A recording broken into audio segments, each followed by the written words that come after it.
ಬಂದಿನ ಬಾಕ್ ಹಾಕ್ತೀನಿ ನಿಮ್ಗೆ ಕೈ ಸಾಯಿಸ್ತೀನಿ ಒಂದು ನಾನು ಅಂದಿರ್ಸಿದ್ದೆ ಡೋರ್ ಲಾಕ್ ಇದೆಯಾ ಡೋರ್ ಲಾಕ್ ಹೋಗ್ರ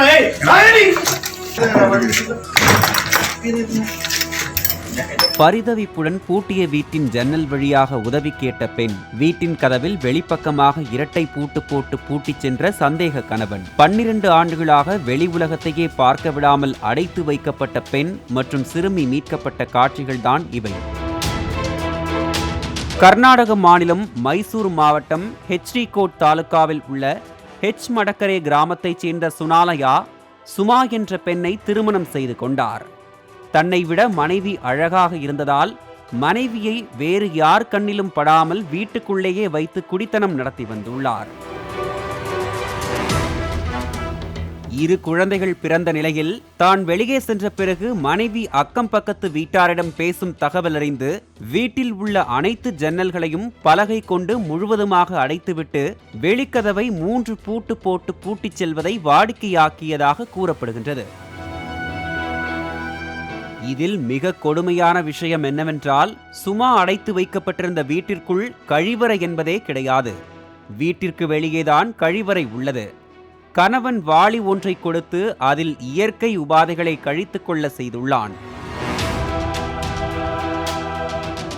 நள்ளிரவில் அவன் திரும்பியவுடன் வாளியில் உள்ள கழிவுகளை அவனே எடுத்துச் சென்று வெளியில் கொட்டுவதையும் வாடிக்கையாக்கியுள்ளான். ஒரு ஆண் மற்றும் ஒரு பெண் குழந்தை உள்ள நிலையில் மகளை தாயுடன் வீட்டுக்குள் அடைத்து வைத்துவிட்டு மூத்த மகனை மட்டும் பள்ளிக்கு அனுப்பியுள்ளார்.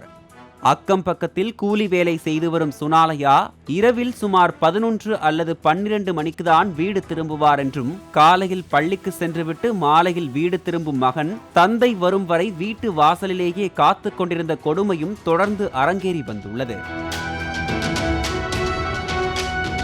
அக்கம் பக்கத்து வீட்டார் மூலம் தகவல் கிடைத்ததும் சித்தப்பாஜி என்ற வழக்கறிஞர், சப் இன்ஸ்பெக்டர் சுபன் மற்றும் இதர அதிகாரிகள் பெண் அடைக்கப்பட்டிருந்த பூட்டு மற்றும் கதவை உடைத்து சோதனை நடத்தினர். இதில் ஜன்னலை உடைத்ததும் உள்ளே இருந்து பெண் பதற்றத்துடன் உதவி கேட்டார். இதையடுத்து பாதிக்கப்பட்ட பெண் மற்றும் 2 குழந்தைகளையும் அதிகாரிகள் மீட்டனர். சுமாவிடம் விசாரணை நடத்திய போது கடந்த 12 ஆண்டுகளாக கணவன் தன்னை அடித்து துன்புறுத்தி சித்திரவதை செய்து வீட்டுக்குள் அடைத்து வைத்து செல்வதை வாடிக்கையாக்கியதாக தெரிவித்தார். சுனாலயாவுக்கு 3 மனைவிகள் என்றும் முதல் 2 மனைவிகளும் அவரது சித்திரவதை தாங்காமல் விவாகரத்து பெற்று பிரிந்து சென்றதும் தெரிய வந்தது. மீட்கப்பட்ட 3வது மனைவி சுமாவை அவரது தாய் வீட்டில் காவல்துறை அதிகாரிகள் ஒப்படைத்தனர். இதுகுறித்து வழக்கு பதிவு செய்து சுனாலயாவை பிடித்து விசாரித்து வருகின்றனர். பாலிமர் செய்திகளுக்காக பெங்களூரு செய்தியாளர் வாசு.